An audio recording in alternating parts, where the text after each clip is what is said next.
Sinner's decision after his withdrawal in Shanghai. The Italian could not finish the match against Griekspoor due to cramps. JANNIK Sinner has made a decision. His time in Shanghai did not go as planned, with an unexpected withdrawal in his round of 16 match against Tallinn Griekspoor. The conditions in China have been tough from the first to the last round, with very high humidity that has physically worn out all the players. By the third set, after losing the second to the Dutchman, the Italian's legs gave out. Not even the 5.5 hours of the Roland Garros final had exhausted JANNIK as much as that match. After losing his serve, he barely managed to reach the bench, using his racket as a cane. A shocking image that ended with the world number 2's retirement.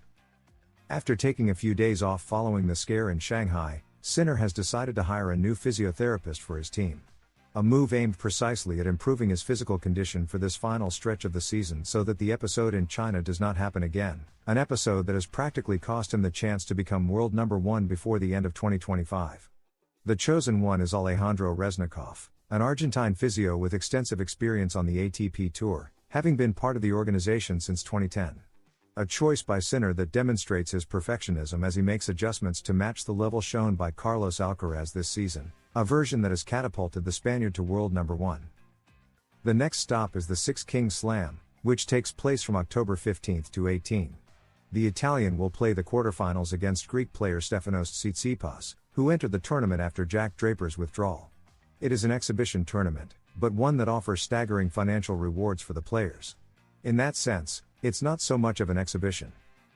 The event, organized by Riyadh, distributes a total of $13.5 million, guaranteeing at least $1.5 million to each player and up to $6 million for the winner. Everything will be broadcast through Netflix, another sign of Saudi Arabia's desire to reach a global audience. If Sinner beats Tsitsipas, he will face Novak Djokovic in the semifinals. The legendary coach who defends Sinner after his withdrawal in Shanghai, we saw Djokovic. Patrick Muratoglu, former coach of legends such as Serena Williams, has sent a message in defense of the Italian after he was forced to withdraw in the second round of the Shanghai Masters. JANNIK Sinner is going through one of the most difficult moments of his season.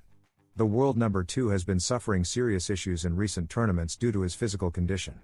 In Shanghai, he was forced to retire against Tallinn Griekspoor after suffering severe cramps. Sinner left a very worrying image, leaving the court leaning on his racket to avoid falling.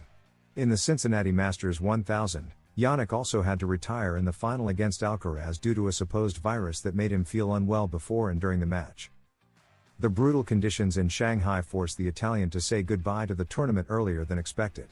In response to some criticism directed at Sinner for his fitness and for allegedly quitting because he was losing, Patrick Muratoglu, former coach of Serena Williams, stepped in to defend the world number 2.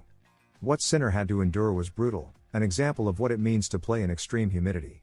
To explain Sinner's cramps, there's only one word: humidity.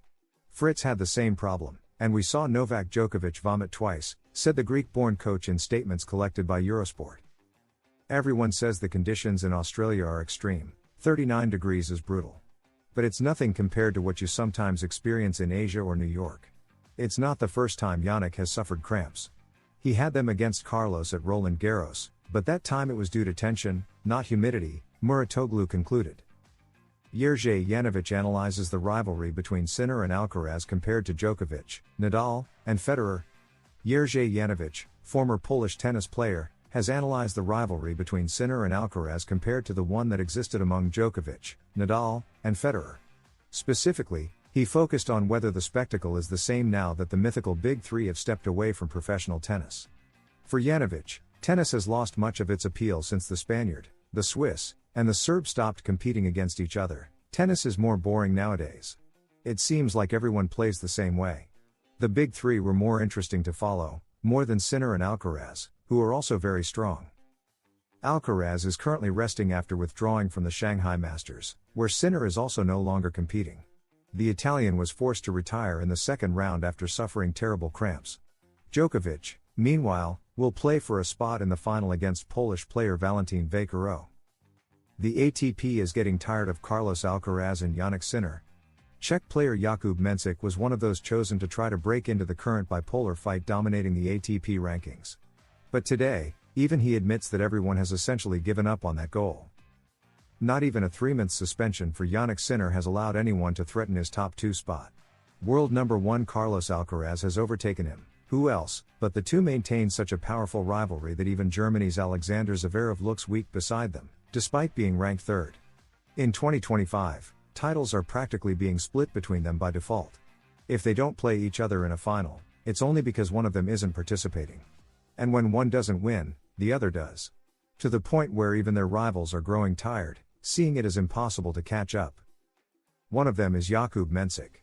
The Czech, once tipped to challenge them, now admits that this goal is off the table, or at least that's what he said in an interview with La Gazzetta dello Sport. Right now, Alcaraz and Sinner are the best. Then there's a big gap with the rest. We try to catch them, that's our job, but I see them superior to us in every sense. Their consistency and playing style are on another level. Every shot makes a difference.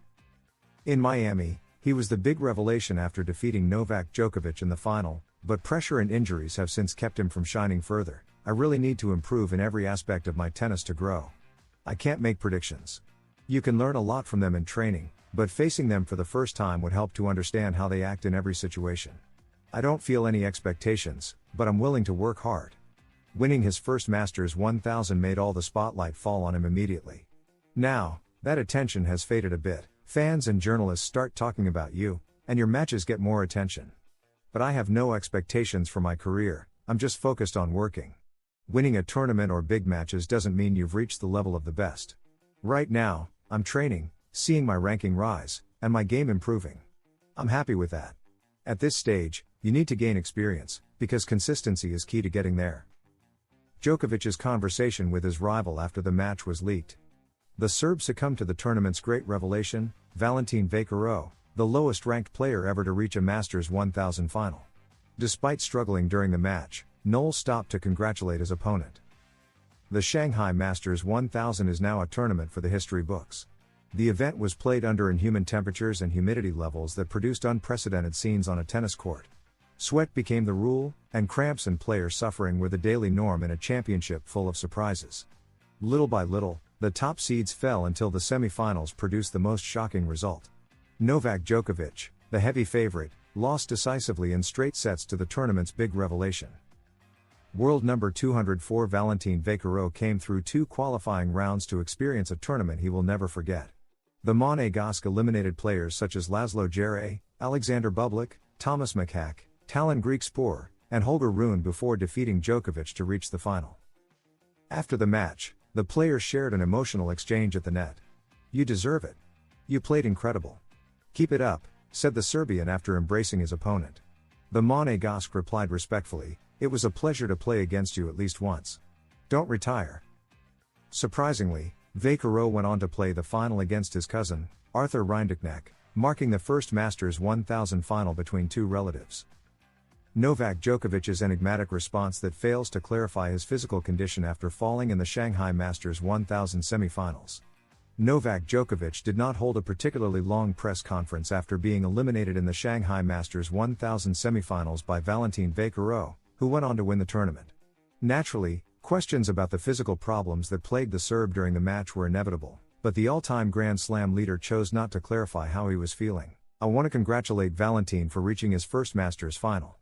Coming from the qualifiers, it's an incredible story," said Djokovic, still unaware that the Monegasque would go on to win the title hours later by defeating his cousin Arthur Rinderknecht in the final, 6-4, 3-6, 3-6. "I told him at the net that he had an amazing tournament, but above all, that his attitude was great and his game was spectacular," continued Noel. "So everything is about him. I wish him all the best in the final, and today the better player won," he concluded. In fact, Djokovic's post-match remarks after his 3-6, 4-6 loss were almost entirely about Vaquero. "Can you talk about your physical condition?" he was asked afterward. However, Noel left all doubts about his injuries completely up in the air with a brief and cryptic reply, yet very forceful, "No. Next question, please." In principle, Djokovic is expected to participate in the Six Kings Slam next Thursday, October 16th. Like Carlos Alcaraz, he goes straight into the semifinals of this exhibition tournament held in Saudi Arabia.